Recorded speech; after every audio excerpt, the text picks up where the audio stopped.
ప్రభునందు ప్రియమైన దేవుని బిడ్డలారా, మీ అందరికీ ప్రభు అయిన యేసుక్రీస్తు నామమున నిండు వందనాలు తెలియజేస్తూ ఉన్నాను.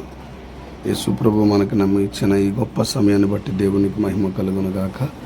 కొద్ది నిమిషాలు దేవుని వాక్యాన్ని ధ్యానించుకుందాం. సిలువను గూర్చిన వార్త, నశించుచున్న వారికి వెర్రితనము కానీ రక్షించబడుచున్న మనకి దేవుని శక్తి అన్న 1 కొరింథీయులకు రాసిన పత్రిక 1:18 ఉన్న ఈ మాటను బట్టి మనం కొద్ది నిమిషాలు దేవుని వాక్యాన్ని ధ్యానించుకుందాం. ప్రేమ కలిగిన తండ్రి, కృప కలిగిన నాయన, ఈ మాట ద్వారా ప్రతి ఒక్క బిడ్డని మీరు దర్శించండి, బలపరచండి, ఆత్మతో నింపండి.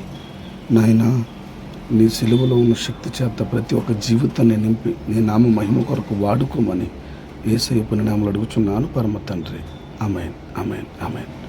ప్రభువునందు నా ప్రియమైన దేవుని బిడ్డలారా, యేసుక్రీస్తు వారు చేసిన సిలువ త్యాగం ఒక మనిషి జీవితానికి అర్థం అవనంతకాలం అది వెర్రితనంగానే కనబడుతుంది.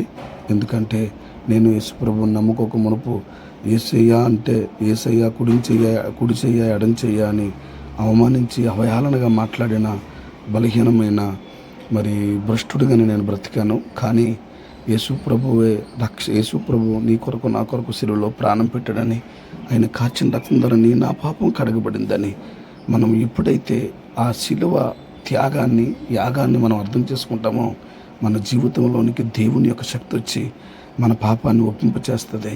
మన రహస్య పాపాన్ని, అంతరంగ పాపాన్ని, మన పాపాన్ని ఒప్పింపు చేసి ఆయన కొరకు బ్రతికేలా చేస్తుందని నేను ప్రభు పేరట మీకు తెలియజేస్తూ ఉన్నాను.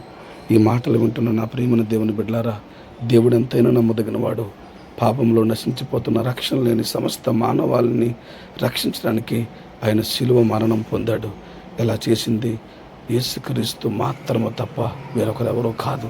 ఎందుకు ఈ మాట నేను ధైర్యంగా చెప్పగలను అంటే, ఈ లోకంలో ఉన్నవారు ఒక మనిషి కొరకు ప్రాణం పెట్టిన వారు ఎవరో లేరు. ఎందుకంటే ఆయన నిన్ను నన్ను ఆయన స్వరూపంలో తయారు చేసుకొని నీలో ఉన్న పాపం, నాలో ఉన్న పాపాన్ని పోగొట్టడం కొరకు ఆయన ప్రాణాన్ని త్యాగంగా చేసిన ఆ యేసు ప్రభు శిలువ త్యాగాన్ని నేను అర్థం చేసుకోవాలని నేను ప్రభు పేరట మీకు తెలియజేస్తున్నాను.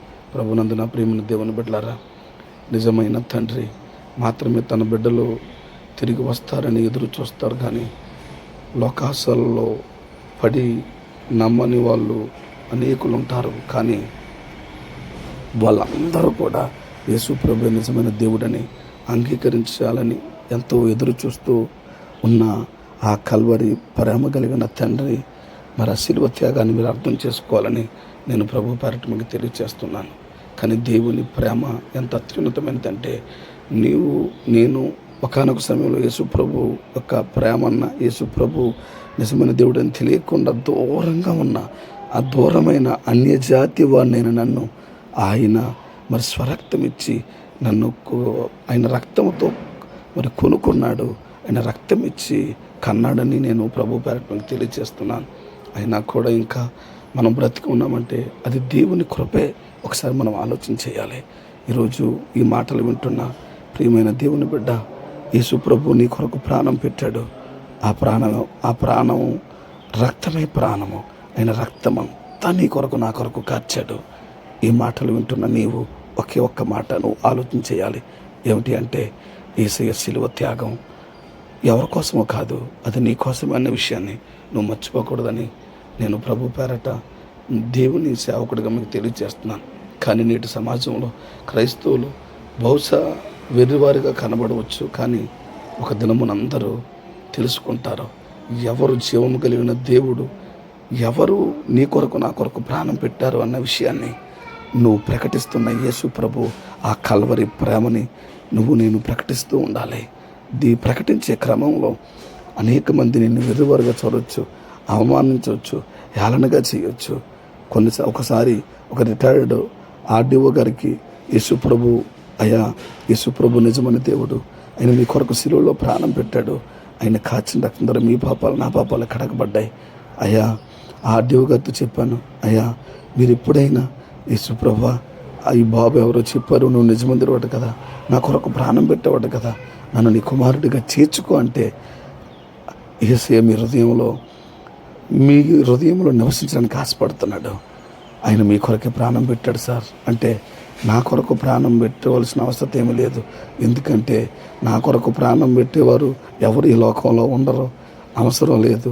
మీరు ఎవరి కోసమో ప్రాణం పెడితే మా కోసం ప్రాణం పెట్టారని ఒక మత మార్పిడి చేయాలనే ఆలోచనతో మరి నువ్వు ఇలా మాట్లాడుతున్నావని అవమానించి ఒక మనల్ని వెర్రివారిగా చూసిన, ఇంత చదువుకుని కూడా నువ్వు ఆ ఇంగ్లీష్ మతాన్ని నువ్వు స్వీకరించడం అనేది ఇది చాలా దౌర్భాగ్యం అని మరి అవమానకరంగా విరుద్ధంగా కూడా మాట్లాడిన క్షణాలు మన జీవితాల్లో ఉంటాయి. అయితే నేను ఇప్పుడు ఒక మాట చెప్తున్నాను. ఈ మాటలు వింటున్న ప్రియమైన దేవుని బిడ్డలారా, ఈ లోకంలో యేసు ప్రభు కోసం నువ్వు సువార్త చెప్పినప్పుడు, యేసయ్య శిలువ త్యాగం గురించి చెప్పినప్పుడు నిన్ను అవమానకరంగా చూడొచ్చు, లేకపోతే నిన్ను కించపరచవచ్చు, పక్కన పెట్టవచ్చు, ఏదైనా చేయొచ్చు. ఎందుకంటే దేవుని వాక్యం చెప్తుంది కదా, చెరువును కూర్చున్న వార్త నశించున్న వారికి విరుతనంగా ఉంటుంది, కానీ రక్షించబడుతున్న మనకు దేవుని శక్తి.